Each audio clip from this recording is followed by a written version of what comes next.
പുതിയൊരു വീഡിയോയിലേക്ക് എല്ലാവർക്കും സ്വാഗതം. അപ്പോൾ നമ്മളിന്ന് ഡിസ്കസ് ചെയ്യാനായിട്ട് പോകുന്നത് ഈ ആഴ്ചത്തെ ഏറ്റവും പ്രധാനപ്പെട്ട തൊഴിൽ വാർത്തകളെക്കുറിച്ചാണ്. അപ്പോൾ ആദ്യമായിട്ട് പറയാനുള്ളത് നമ്മുടെ LDC LGSൻ്റെ കാര്യമാണ്. അപ്പോൾ അതിൻ്റെ ഒരു അപ്ഡേറ്റും ഇതുവരെ നമുക്ക് തൊഴിൽ വീതിക്കകത്തിൽ നിന്നോ അല്ലെങ്കിൽ നമ്മുടെ തൊഴിൽ വാർത്തയ്ക്കകത്ത് നിന്നോ ഈവൻ പത്രങ്ങളിൽ നിന്നോ പോലും നമുക്ക് ഇതുവരെ കിട്ടിയിട്ടില്ല. അപ്പോൾ ആകെ കണ്ട ഒരു ന്യൂസിനെ കുറിച്ചാണ് ഞാൻ കഴിഞ്ഞൊരു വീഡിയോ ചെയ്തിട്ടുണ്ടായിരുന്നത്. അപ്പോൾ ഒരുപാട് വാർത്തകൾ വന്നിട്ടുണ്ടെങ്കിലും അതുപോലെ തന്നെ നമ്മുടെ കേരള PSC ഇതുവരെ പ്രതികരിക്കാനായിട്ട് തയ്യാറായിട്ടില്ല.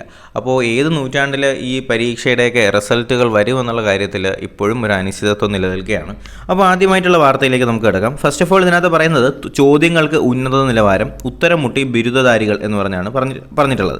വേറൊന്നുമല്ല, ഈ ഒരു പരീക്ഷയുടെ കാര്യമാണ് കേട്ടോ. അപ്പോൾ ഈ പരീക്ഷ എന്ന് പറയുന്നത് മാർച്ച് 26 നടത്തിയിട്ടുണ്ടായിരുന്ന അഗ്രികൾച്ചറൽ ഓഫീസർ പരീക്ഷയുടെ കാര്യമാണ് ഈ ഒരു വാർത്തയ്ക്കകത്ത് പറയുന്നത്. അപ്പോൾ ഈ ഒരു പരീക്ഷ എന്ന് പറയുന്നത് ബിരുദ നിലവാരമുള്ള പരീക്ഷയായിരുന്നു. ഈ ഒരു അഗ്രികൾച്ചറൽ ഓഫീസർ പരീക്ഷ എന്ന് പറയുന്നത് ബിരുദ നിലവാരമുള്ള പരീക്ഷയായിരുന്നു. പക്ഷേ 50% ചോദ്യങ്ങൾ ചോദിച്ചിട്ടുള്ളത് MA ലെവലാണ്, അല്ലെങ്കിൽ ബിരുദാനന്തര ബിരുദ നിലവാരത്തിലുള്ള ചോദ്യങ്ങളായിരുന്നു ഈ പരീക്ഷകൾക്കുണ്ടായിരുന്നത്. അപ്പോൾ ഒരു മാനദണ്ഡം PSC ഇറക്കുകയും അതിനെതിരായിട്ട് PSC തന്നെ പെരുമാറുകയും PSC തന്നെ ക്വസ്റ്റ്യൻ പേപ്പർ ഇറക്കുകയും ഉദ്യോഗാർത്ഥികളെ ബുദ്ധിമുട്ടിക്കുകയും ചെയ്യുന്ന ഒരു അവസ്ഥയാണ് ഇപ്പോൾ നിലവിലെ കേരളത്തിനകത്തുള്ളത്, അല്ലെങ്കിൽ കേരള PSC ഇപ്പോൾ അവലംബിച്ച് പോയിക്കൊണ്ടിരിക്കുന്നത്. അപ്പോൾ ഇത് എന്തിനു വേണ്ടിയാണ് ഇങ്ങനെ ചെയ്യുന്നത്? ഉദ്യോഗാർത്ഥികളെ മാസമായിട്ട് തോൽപ്പിക്കാൻ വേണ്ടിയാണോ? അതെല്ലാം നമ്മുടെ ഇടയിൽ ഒരു സംശയമായിട്ട് നിലനിൽക്കുന്ന ഒരു സിറ്റുവേഷനാണ്. നമുക്ക് ഈ ഒരു ക്വസ്റ്റ്യൻ പാറ്റേൺ ചേഞ്ചും അല്ലെങ്കിൽ ഇങ്ങനെയുള്ള കാര്യങ്ങൾ, അല്ലെങ്കിൽ ബിരുദ നിലവാരമുള്ള പരീക്ഷയ്ക്ക് ബിരുദാനന്തര ബിരുദത്തിലേക്ക് അവരുടെ ക്വസ്റ്റ്യൻ പാറ്റേൺസിൻ്റെ ഒരു കട്ടി മാറുമ്പോഴത്തേക്കും എന്താണ് നമുക്കിതിൽ നിന്ന് മനസ്സിലാക്കാനായിട്ട് കഴിയുന്നത്? അതുപോലെ തന്നെ ഈ പരീക്ഷയ്ക്ക് 100% അപ്ലൈ ചെയ്തതിൽ 78% പേര് പരീക്ഷ എഴുതുകയും ചെയ്തിട്ടുണ്ടായിരുന്നു. അതുപോലെ തന്നെ സെക്രട്ടേറിയറ്റ് അസിസ്റ്റൻറ്റിൻ്റെ ലിസ്റ്റ് റദ്ദായെന്ന് പറഞ്ഞിട്ട് ഒരു വാർത്തയുണ്ടായിരുന്നു. അത് നമ്മുടെ കഴിഞ്ഞ സെക്രട്ടേറിയറ്റ് അസിസ്റ്റൻറ്റിൻ്റെ നിയമനം, അല്ലെങ്കിൽ 3 വർഷം മുന്നേ ഉള്ളതാണ്. 3 വർഷം മുന്നേ ഉള്ള സെക്രട്ടേറിയറ്റ് അസിസ്റ്റൻറ്റിൻ്റെ നിയമനങ്ങൾ റദ്ദാക്കിയിട്ടുണ്ട്. കാര്യം ആ ലിസ്റ്റിൻ്റെ കാലാവധി 3 വർഷം കഴിഞ്ഞിട്ടുണ്ട്. കഴിഞ്ഞ ഏപ്രിൽ 8 ആ റാങ്ക് ലിസ്റ്റിൻ്റെ അവസാനം ഡേറ്റ് ഏപ്രിൽ 8 ആയിരുന്നു. അങ്ങനെ 3 വർഷം ആയപ്പോഴത്തേക്ക് നമ്മുടെ ലിസ്റ്റിൻ്റെ കാലാവധി കഴിഞ്ഞിട്ടുണ്ടായിരുന്നു. അങ്ങനെ സെക്രട്ടേറിയറ്റ് അസിസ്റ്റൻ്റ് ആ ലിസ്റ്റ് റദ്ദാവുകയുണ്ടായി. അപ്പോൾ ഇനി 12 നിയമനങ്ങളും കൂടിയായി ഉണ്ടാവുകയുള്ളൂ എന്ന് കേരള PSC അറിയിച്ചിട്ടുണ്ട്. ഓക്കെ, അതാണ് രണ്ടാമത്തെ വാർത്ത എന്ന് പറയുന്നത്. ഇനി എനിക്ക് പറയേണ്ടത് UNACADEMYയുടെ ഏറ്റവും പ്രധാനപ്പെട്ട കുറച്ച് കോഴ്സുകളെ കുറിച്ചാണ്. തീർച്ചയായിട്ടും നിങ്ങൾ ഈ കോഴ്സുകളെ കുറിച്ചൊന്ന് അറിഞ്ഞിരിക്കേണ്ടത് വളരെ അത്യാവശ്യമാണ്. കാര്യം നിലവിൽ ഇപ്പോൾ കേരള അഡ്മിനിസ്ട്രേറ്റീവ് സർവീസിലേക്ക് വേണ്ടിയിട്ടുള്ള കോഴ്സുകൾ UNACADEMYയിൽ സ്റ്റാർട്ട് ചെയ്തിട്ടുണ്ട്. അപ്പോൾ നിങ്ങൾക്ക് ഏറ്റവും പ്രിയപ്പെട്ട എഡ്യൂക്കേറ്റേഴ്സും വളരെ മികച്ച എഡ്യൂക്കേറ്റേഴ്സിൻ്റെയും ക്ലാസ്സുകൾ നിങ്ങൾക്ക് UNACADEMYയിൽ അവൈലബിൾ ആയിരിക്കും. കൂടാതെ തന്നെ നിങ്ങൾക്ക് ആരംഭം എന്ന പേരിലുള്ള 55 ദിവസത്തേക്കുള്ള 10th ലെവൽ പ്രിലിംസിൻ്റെ ഫുൾ സിലബസ് കവർ ചെയ്യുന്ന ഒരു കോഴ്സ് അവൈലബിൾ ആണ്. ദൗത്യം എന്ന പേരിലുള്ള 150 ദിവസത്തേക്കുള്ള ഡിഗ്രി ലെവൽ പ്രിലിംസിൻ്റെയും മെയിൻസിൻ്റെയും ആയിട്ടുള്ള കോഴ്സ് അവൈലബിൾ ആണ്. അതിലേക്ക് ഞാനും നിങ്ങൾക്ക് പഠിപ്പിക്കാനുണ്ട്. ഞാൻ നിങ്ങൾക്ക് കറണ്ട് അഫയേഴ്സ് ആണ് പഠിപ്പിക്കാനായിട്ടുള്ളത്. അപ്പോൾ തീർച്ചയായിട്ടും എന്ത് ചെയ്യുക, ഈ കോഴ്സിലേക്ക് നിങ്ങൾ എല്ലാവരും ജോയിൻ ചെയ്യുക. എൻ്റെ ക്ലാസ്സുകൾ നിങ്ങൾക്ക് ഇനി UNACADEMYയിലും അവൈലബിൾ ആയിരിക്കും. അതുപോലെ തന്നെ നിങ്ങൾക്ക് അറിവ് എന്ന പേരിലുള്ള 150 ദിവസത്തേക്കുള്ള SCRT മൊത്തം കവർ ചെയ്യുന്ന ഒരു കോഴ്സ് അവൈലബിൾ ആണ്. ദൗത്യം എന്ന പേരിലേക്കുള്ള 150 ദിവസത്തേക്കുള്ള ഡിഗ്രി ലെവലിൻ്റെ ഒരു കോഴ്സ് നിങ്ങൾക്ക് അവൈലബിൾ ആണ്. പോരാത്തതിന് ഉയരെ എന്ന് പറയുന്ന ഒരു കോഴ്സുണ്ട്. ഉയരെ എന്ന് പറയുന്ന ഈ കോഴ്സ് എന്ന് പറഞ്ഞാൽ KS എക്സാമിൻ്റെ ആണ് കേട്ടോ, ഉയരെ.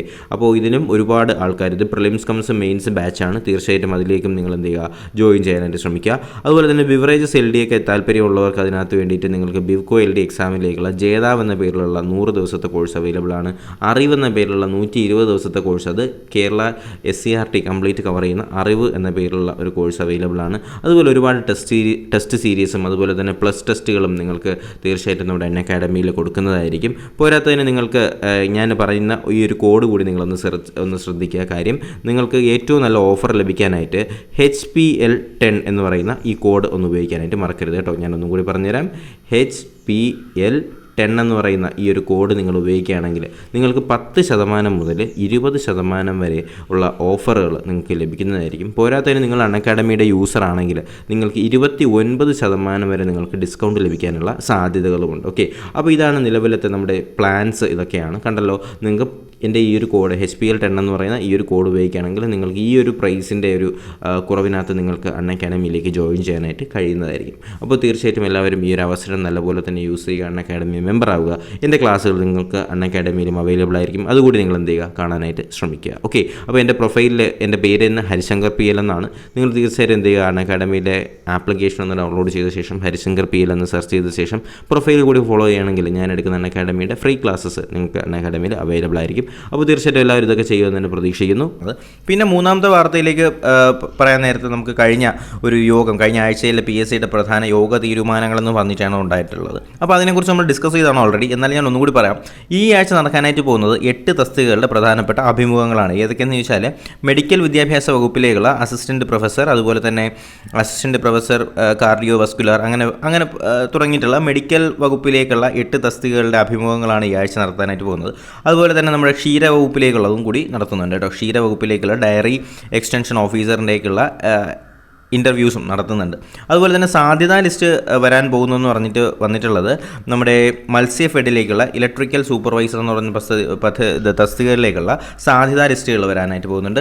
അതുപോലെ തന്നെ ഷോർട്ട് ലിസ്റ്റ് വരാനായിട്ട് പോകുന്നത് ആരോഗ്യ വകുപ്പിൽ ജൂനിയർ കൺവെൻറ്റൻറ്റ്, അതുപോലെ തന്നെ ജനറൽ മെഡിക്കൽ അതിൻ്റെ NCA മുസ്ലിംസ് കാറ്റഗറിയിലേക്കുള്ള ഷോർട്ട് ലിസ്റ്റ് വരുന്നുണ്ട്. ഓൺലൈൻ പരീക്ഷകൾ നടക്കുന്നുണ്ട്. നമ്മുടെ മെഡിക്കൽ വിദ്യാഭ്യാസ വകുപ്പിലേക്കുള്ള അസിസ്റ്റൻറ്റ് പ്രൊഫസർ മൈക്രോബയോളജി, അതുപോലെ തന്നെ assistant professor physiology, assistant professor anaesthesiology, അങ്ങനെ വരുന്ന വകുപ്പുകളിലേക്കുള്ള ഓൺലൈൻ പരീക്ഷകൾ നടക്കുന്നുണ്ട്. അതുപോലെ തന്നെ അർഹത പട്ടികകൾ വരാനായിട്ട് പോകുന്നത് ജയിൽ വകുപ്പിലേക്കുള്ള അസിസ്റ്റൻറ്റ് ജയിലർ ഗ്രേഡ് 2-ൻ്റെതും open prison supervisor, store keeper അതുപോലുള്ള പരീക്ഷകളുടേതും, അത് പിന്നെ supervisor state institute of correction അഡ്മിനിസ്ട്രേറ്ററിൽ ആർമറായിട്ടുള്ള ട്രെയിനിങ് ഓഫീസർ, ഇവരുടെ എല്ലാം അർഹതാ പട്ടികകൾ വരാൻ പോകുന്നു എന്ന് പറഞ്ഞിട്ട് PSCയുടെ കഴിഞ്ഞ യോഗ തീരുമാനത്തിലുണ്ടായിരുന്നു. പിന്നെ പറയാനുള്ളത് ആദിവാസി ബീറ്റ് ഓഫീസർമാരുടെ കാര്യമാണ്. അപ്പോൾ നമ്മളതിൻ്റെ നോട്ടിഫിക്കേഷൻ വരുന്നതിന് മുന്നേ തന്നെ അതിൻ്റെ ഒരു ഡീറ്റെയിൽഡ് വീഡിയോ ചെയ്തിട്ടുണ്ടായിരുന്നു. 500 പേർക്ക് അടുപ്പിച്ച് എന്ന് പറയുമ്പോൾ ST വിഭാഗത്തിൽപ്പെടുന്ന കാടിൽ അല്ലെങ്കിൽ നമ്മുടെ വനപ്രദേശങ്ങളിൽ താമസിക്കുന്ന 500 പേർക്ക് എന്ത് ചെയ്യാനായിട്ട് കഴിയും? ഈ ബീറ്റ് ഫോറസ്റ്റ് ഓഫീസർക്ക് ജോലി ലഭിക്കുന്നതാണ്. അപ്പോൾ തീർച്ചയായിട്ടും നിങ്ങൾ ആരെങ്കിലും അല്ലെങ്കിൽ നിങ്ങളുടെ സുഹൃത്തുക്കൾ ആരെങ്കിലും ഒക്കെ ഷെഡ്യൂൾഡ് ട്രൈബിനകത്ത് ഉൾപ്പെടുത്തിയിട്ടുള്ള അല്ലെങ്കിൽ ട്രൈബൽ ഏരിയാസിൽ ജീവിക്കുന്ന ആരെങ്കിലും ഒക്കെ ഉണ്ടെങ്കിൽ അവരെ അറിയിക്കുക. കാരണം അവർക്ക് കിട്ടുന്ന ഒരു സുവർണാവസരം തന്നെയാണ് ഈ ഒരു ജോലി എന്ന് പറയുന്നത്. അവർക്ക് എന്ത് ചെയ്യാനായിട്ട് കഴിയും? 10ാം ക്ലാസ് യോഗ്യതയാണ് ഇതിനകത്ത് പറയുന്നത്. 10ാം ക്ലാസ് യോഗ്യത ഉള്ളവർക്ക് ഇതിലേക്ക് അപ്ലൈ ചെയ്യാനും കഴിയുന്നതാണ് കേട്ടോ. അപ്പോൾ ഇതിൻ്റെ വിജ്ഞാപനം ഏപ്രിൽ 16 വരുമെന്നാണ് പറയുന്നത്. എന്തായാലും 16 തീയതി വരെ നമുക്ക് വെയിറ്റ് ചെയ്യാം. വിജ്ഞാപനം വരുന്ന സമയത്തിന് ഞാൻ നിങ്ങളെ അറിയിക്കുന്നതായിരിക്കും. എന്തായാലും ഇതിന് നോട്ടിഫിക്കേഷൻസ് കാര്യങ്ങളൊക്കെ ലഭിക്കുന്നതിനായിട്ട് നിങ്ങൾ എന്ത് ചെയ്യണം? ചാനൽ സബ്സ്ക്രൈബ് ചെയ്യുക. അതുപോലെ തന്നെ വീഡിയോ ലൈക്ക് ചെയ്തുകൊണ്ട് നമ്മുടെ ടെലഗ്രാം ഗ്രൂപ്പിലേക്ക് കൂടി ജോയിൻ ചെയ്യുക കേട്ടോ. ടെലഗ്രാം ഗ്രൂപ്പിൻ്റെ ലിങ്ക് ഞാൻ ഡിസ്ക്രിപ്ഷൻ ബോക്സിൽ കൊടുത്തേക്കാം.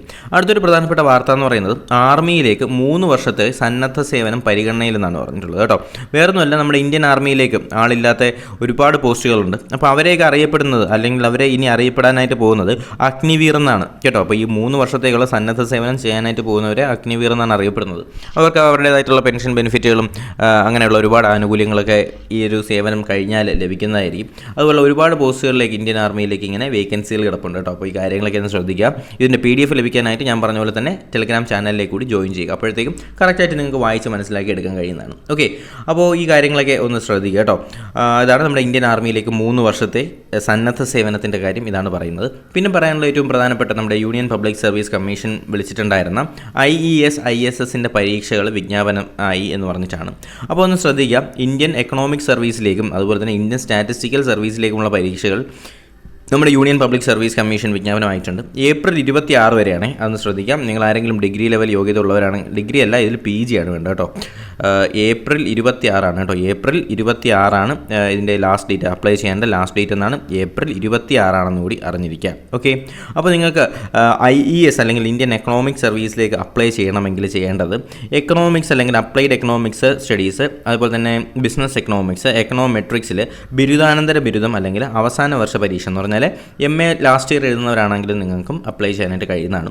അതുപോലെ തന്നെ ഇന്ത്യൻ സ്റ്റാറ്റിസ്റ്റിക്കൽ സർവീസ് ഉണ്ട്. അതിലേക്ക് വേണ്ടിയിട്ട് സ്റ്റാറ്റിസ്റ്റിക്സ്, മാത്തമാറ്റിക്സ്, അതുപോലെ തന്നെ മാത്തമാറ്റിക്കൽ സ്റ്റാറ്റിസ്റ്റിക്സ്, അപ്ലൈഡ് സ്റ്റാറ്റിസ്റ്റിക്സ് എന്നിവയിൽ ഏതെങ്കിലും ഒരു വിഷയത്തിൽ എന്ത് വേണം?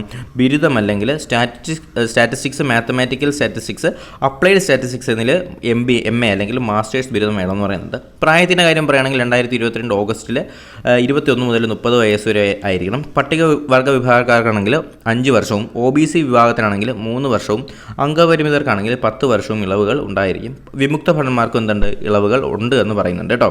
പിന്നെ 2 ഘട്ടമായിട്ടാണ് പരീക്ഷകൾ. നമ്മുടെ PSC ഇപ്പോൾ ചെയ്യുന്ന പോലെ തന്നെ പ്രിലിംസ് മെയിൻസ് പോലെയാണ് പരീക്ഷകൾ നടക്കുന്നതെന്ന് പറയുന്നുണ്ട്. തിരുവനന്തപുരം കേന്ദ്രമുണ്ട്. അതുകൊണ്ട് തന്നെ തിരുവനന്തപുരത്തുള്ളവർക്ക് തിരുവനന്തപുരത്ത് തന്നെ അപ്ലൈ ചെയ്യാനായിട്ട് കഴിയും. അതുപോലെ തന്നെ ഇൻ്റർവ്യൂ ഉണ്ടാവും. പിന്നെ പരീക്ഷാ സിലബസ് വെബ്സൈറ്റിൽ കൊടുത്തിട്ടുണ്ട്. അപേക്ഷ എന്ന് പറയുന്നത് 200 രൂപയാണ്. സ്ത്രീകൾക്കും പട്ടിക വിഭാഗക്കാർക്കും ഭിന്നശേഷിക്കാർക്കും ഫീസില്ല. നിങ്ങൾക്ക് വെറുതെ ഫ്രീ ആയിട്ട് തന്നെ അപ്ലൈ ചെയ്യാം. ബാക്കിയുള്ളവർക്ക് ജനറൽ വിഭാഗത്തിന് ബാക്കിയുള്ളവർക്ക് എന്തുണ്ട്? 200 രൂപ ഫീസ് ഉണ്ട്. ഓൺലൈനായിട്ടും SBI ശാഖകൾ വഴിയും എന്ത് ചെയ്യാനായിട്ട് കഴിയും? ഫീസ് അടയ്ക്കാനായിട്ട് കഴിയും. ഈ സൈറ്റിൽ കയറി നോക്കുകയാണെങ്കിൽ നിങ്ങൾക്ക് ഇതിൻ്റെ കാര്യത്തിൽ ഡീറ്റെയിൽ ആയിട്ട് നേരിട്ട് അപ്ലൈ ചെയ്യാനും കഴിയുന്നതാണ്. എന്തായാലും ഈ കാര്യങ്ങളൊക്കെ ഒന്ന് ശ്രദ്ധിക്കുക കേട്ടോ. അപ്പോൾ നമ്മുടെ ഇതിൽ നമുക്ക് ഇപ്പോൾ മുന്നിലുള്ള ഏറ്റവും വലിയ പ്രശ്നം എന്ന് പറയുന്നത് നമ്മുടെ LDCയുടെ പരീക്ഷ തന്നെയാണ്. LDC LGS എസിൻ്റെ പരീക്ഷ കഴിഞ്ഞിപ്പോൾ 8 മാസമായിട്ടുണ്ട്. എന്നിട്ടും ഇതുവരെ ഒരു റിയാക്ഷനും നമ്മുടെ ഭാഗത്തു നിന്ന് നമ്മൾ എന്ത് ചെയ്യുന്നുണ്ട്, റിയാക്ട് ചെയ്യുന്നുണ്ട്. പക്ഷേ PSC എന്ത് ചെയ്യുന്നില്ല, അതിൻ്റെ ഒരു മറുപടി അല്ലെങ്കിൽ അവരുടെ റിയാക്ഷൻ എന്താണെന്ന് അറിയാനായിട്ട് നമുക്കിതുവരെ കഴിഞ്ഞിട്ടില്ല എന്നുള്ളത് വളരെ വിഷമകരമായ ഒരു കാര്യം തന്നെയാണ്. എന്തായാലും കാര്യങ്ങളൊക്കെ എത്രയും വേഗം തന്നെ നടക്കട്ടെ. അതുപോലെ തന്നെ ഞാൻ പറഞ്ഞ കാര്യം മറക്കണ്ട, നോട്ടിഫിക്കേഷൻസും ക്ലാസ്സുകളൊക്കെ ലഭിക്കുന്നതിനായിട്ട് ചാനൽ സബ്സ്ക്രൈബ് ചെയ്യുക, ബെൽ ബട്ടൺ കൂടി എനേബിൾ ചെയ്തുകൊണ്ട് വീഡിയോസ് വരുന്നുള്ള കാര്യത്തിൽ ഉറപ്പുവരുത്തുക. നോട്ടും കാര്യങ്ങളൊക്കെ ലഭിക്കാനായിട്ട് ടെലഗ്രാം ചാനലിലേക്ക് കൂടി ജോയിൻ ചെയ്യുക. ലിങ്ക് ഞാൻ ഡിസ്ക്രിപ്ഷൻ ബോക്സിൽ കൊടുത്തേക്കാം. എന്തായാലും പുതിയൊരു വീഡിയോയും ക്ലാസ്സും ഒക്കെ ആയിട്ട് ഉടനെ തന്നെ കാണാം. അതുവരേക്കും എല്ലാവർക്കും ഗുഡ് ബൈ.